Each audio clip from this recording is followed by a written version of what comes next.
안녕하세요. 깡토의 추세추종에 오신 걸 환영합니다. 제가 지난 영상을 통해서 2% 룰에 대해 설명을 드렸는데요. 2% 룰은 파산을 막기 위한 방법이라고 말씀드렸죠. 오늘은 수익을 어떻게 하면 극대화할 수 있는지에 대해 말씀드리려고 합니다. 점진적 베팅과 장세 판단이라는 개념인데요. 깡토님이 옛날 영상에서 이미 설명해 주신 내용이기도 하고 책에도 자세하게 나와 있지만 기획안을 준비하면서 읽어보니까 내용이 너무 어려운 거예요. 근데 사실 누구나 따라할 수 있는 전략이거든요. 그리고 깡토님이 적용하고 계신 장세 판단, 점진적 베팅의 개념과 제가 저만의 방식으로 조금 바꿔서 사용하고 있는 전략이 다른 것 같아서 여러분들에게 이렇게 말씀드리려고 영상을 찍게 되었습니다. 저도 깡토님께 배우고 저한테 잘 맞는 방식을 수립한 거여서 여러분들도 이 영상을 보시고 본인에게 맞는 방식을 찾으면 될 것 같습니다.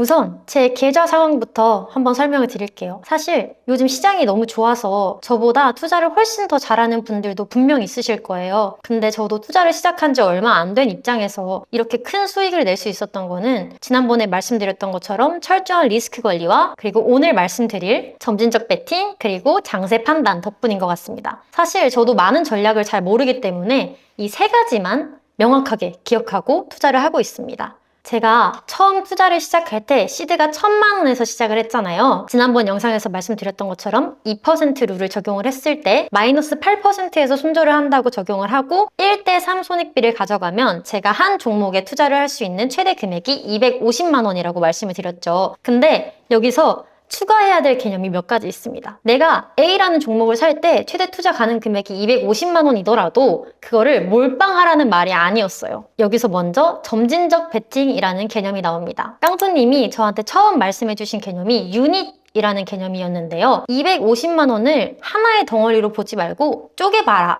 라고 하셨습니다. 저는 유닛수를 5개로 나누고 있어요. 이 점진적 베팅에 대한 룰은 진짜 간단한데요. 정말 초등학생도 이해할 수 있을 것 같습니다. 제가 A라는 종목을 사고 싶어요. 그리고 2% 룰, 마이너스 8% 손절, 1대3 손익비를 가져간다고 했죠. 역산을 했을 때 제가 A라는 종목에 최대로 투자할 수 있는 금액은 250만 원입니다. 유닛수를 5개로 나눈다 했으니까 250만 원을 5개로 나누는 거예요. 그러면 1유닛은 50만 원이 되겠죠. 그럼 내가 A라는 종목을 살 때 50만 원을 사는 겁니다. 그리고 성공을 하면 1유닛을 추가하고 실패를 하면 1유닛을 빼는 건데요. 성공의 기준은 뭘로 보냐? 3할을 달성했을 때. 저희가 3할을 어떻게 정하기로 했죠? 마이너스 8%의 손절을 한다고 했으니까 플러스 24%에 달성하면 성공을 했다고 판단을 하는 겁니다. 그러면 1유닛을 추가해야 된다고 말씀드렸죠? 근데 여기서 1유닛을 추가하는 건 A라는 종목에 불타기를 하는 게 아니라 내가 A라는 종목은 이미 50만 원을 샀고 B라는 새로운 종목을 살 때 1유닛을 추가해서 사는 겁니다. 그러니까 100만 원어치 B라는 종목을 살 수 있는 거죠. 그리고 여기서 한 번 더 성공했어요. 24%에 또 B라는 종목이 달성을 한 거죠. 그러면 내가 C라는 새로운 종목을 살 때 150만 원으로 투자가 가능합니다. 이렇게 또 한 번 성공한 거예요. 그러면 D라는 종목을 살 때 200만 원, D에서 또 성공하면 E라는 종목을 살 때 250만 원. 그러니까 내가 한 종목당 최대로 투자 가능한 금액 250만 원인 맥스를 꽉꽉 채워서 투자를 할 수 있다는 겁니다. 근데 이렇게 4번 연속 성공하는 게 사실 시장이 좋아야만 가능한 거잖아요. 그러니까 이 개념은 시장이 좋을 때 한 종목에 들어가는 비중을 늘려줌으로써 수익을 극대화해주는 전략이라고 생각하시면 될 것 같습니다. 점진적 베팅을 적용하면 시장이 나를 도와주는 구간에서 비중이 알아서 커집니다. 그러니까 내가 지금 얼마를 들어가야 하지? 지금 올인 타이밍인가? 이렇게 생각할 필요가 없는 거예요. 반대로 시장이 나쁠 때를 한번 가정해 보겠습니다. 제가 A라는 종목을 50만 원어치, 즉 1유닛을 진입을 했습니다. 근데 얘가 마이너스 8%에 도달해서 손절을 한 거예요. 저희는 여기서 마이너스 8%에 도달해서 손절을 했을 때를 실패했다 라고 전제합니다. 실패를 하면 다음 종목을 살 때 유닛이 커지지 않고 마이너스 1이 돼요. 근데 제가 지금 처음에는 1유닛만 진입했으니까 0유닛을 진입할 순 없잖아요. 그러니까 계속 1유닛으로 투자를 하게 되는 겁니다. 근데 하락장에서도 운이 좋게 성공을 할 수도 있죠. 제가 A라는 종목을 사서 24%에 달성을 해서 B라는 종목을 살 때 유닛을 한 개 추가해서 100만 원어치를 샀어요. 근데 B라는 종목이 마이너스 8%에 도달을 한 거예요. 그러면 다음 C라는 종목을 살 때 원래는 2유닛을 샀지만 마이너스 1유닛 해서 1유닛만 진입을 하게 되는 겁니다. 이해가 되시나요? 그러니까 24%에 도달하면 성공. 그러면 유닛을 한 개 늘리고 마이너스 8%에 도달하면 실패. 유닛을 한 개씩 줄이면 됩니다. 이렇게 자연스럽게 시장 상황에 따라서 내가 투자할 수 있는 비중이 정해지는 겁니다. 그러니까 하락장에서도 제가 풀배팅을 해서 계좌 반토막 나고 그럴 일이 없는 거예요. 내 시드를 지키고 시장이 좋을 때는 내 시드를 극대화해서 불릴 수 있는 좋은 전략인 거죠. 제가 가장 헷갈렸던 부분은 이게 불타기랑 뭐가 달라요? 였는데요. 쉽게 설명을 해드리겠습니다.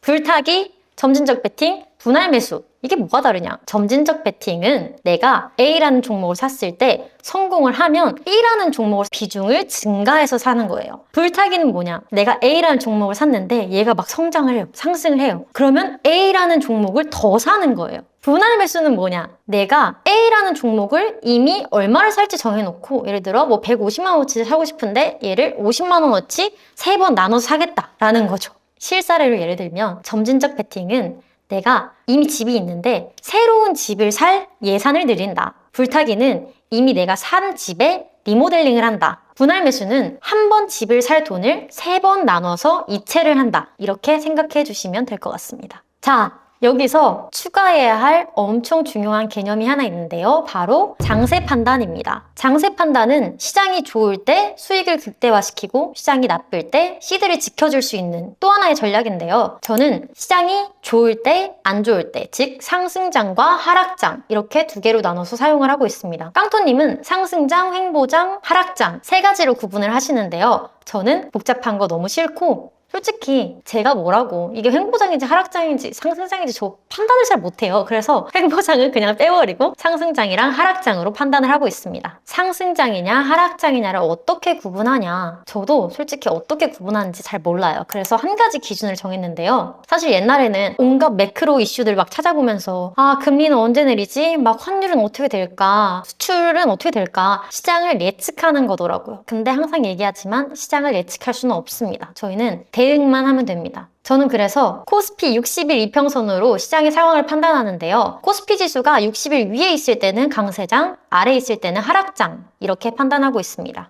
자, 이제 방금 말씀드린 점진적 배팅과 장세 판단의 개념을 합칠 거예요. 저희가 유닛을 5개로 나눴잖아요. 한 종목당 최대로 진입할 수 있는 금액이 250만 원이었을 때 저는 유닛을 5개니까 1유닛이 50만 원인 거예요. 저는 이 5개의 유닛을 2개는 시장, 장세 판단, 3개는 종목, 점진적 배팅 이렇게 나누고 있습니다. 그러면 개념이 어떻게 되냐? 상승장일 때는 2유닛이 기본 디폴트로 진입이 되고 하락장일 때는 1유닛이 디폴트가 됩니다. 그러면 만약에 시장이 좋다고 가정을 해볼게요. 그러면 시장에 2유닛이 이미 2개 들어있는 상태에서 종목은 3유닛이었으니까 처음 A라는 종목을 투자할 때 이렇게 시장이 종목 1 해서 3유닛, 즉 150만 원이 최소로 들어가는 겁니다. 그리고 강세장이니까 사실 성공 확률이 더 높잖아요. 운이 좋아서 이 A라는 종목이 플러스 24%가 달성을 하면 다음 B라는 종목을 살 때 이미 3유닛으로 진입을 했으니까 4유닛이 되고 이 B라는 종목도 24%에 달성을 해서 성공을 하면 C라는 종목을 살 때 맥스인 250만 원, 즉 5유닛이 진입이 가능한 겁니다. 반대로 하락장일 때는 시장 유닛이 1유닛이 기본으로 들어간다고 했죠. 그리고 종목이 1유닛,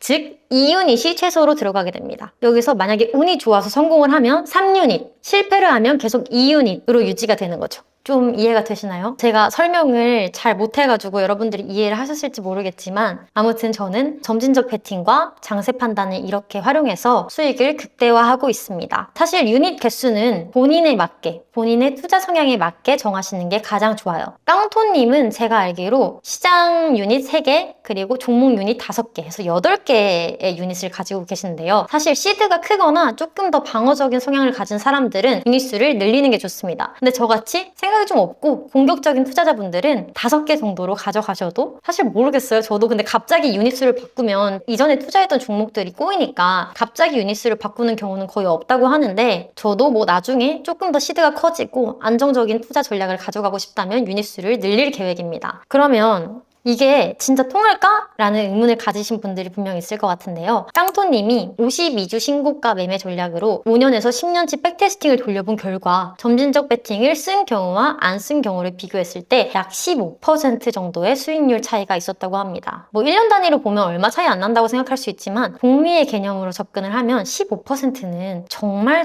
큰 숫자거든요. 사실 추세추종은 아시다시피 승률이 매우 낮은 전략인데요. 깡투님도 말씀하셨던 게 추세추종은 승률이 30% 정도밖에 안 된다 이렇게 말씀을 해주시는데, 그러니까 10번 중 7번이 실패해도 계좌가 우상향할 수 있는 이유가 바로 이것 때문입니다. 정리하자면 2% 룰, 지난번에 말씀드린 2% 룰로 내 최대의 손실을 제한하고 유닛을 쪼개서 점진적인 베팅으로 비중을 조절하고 장세를 판단해서 시장이 좋을 때는 수익을 극대화하고 시장이 안 좋을 때는 조금 더 방어적으로 내 계좌를 보호하는 그런 전략을 사용하고 있다. 이렇게 생각하시면 될 것 같습니다. 오늘 말씀드린 내용은 여기까지인데요. 또 이해가 안 되시거나 궁금한 점이 있으면 언제든 댓글을 남겨주시고 오늘 영상이 여러분들에게 큰 도움이 되었으면 좋겠습니다.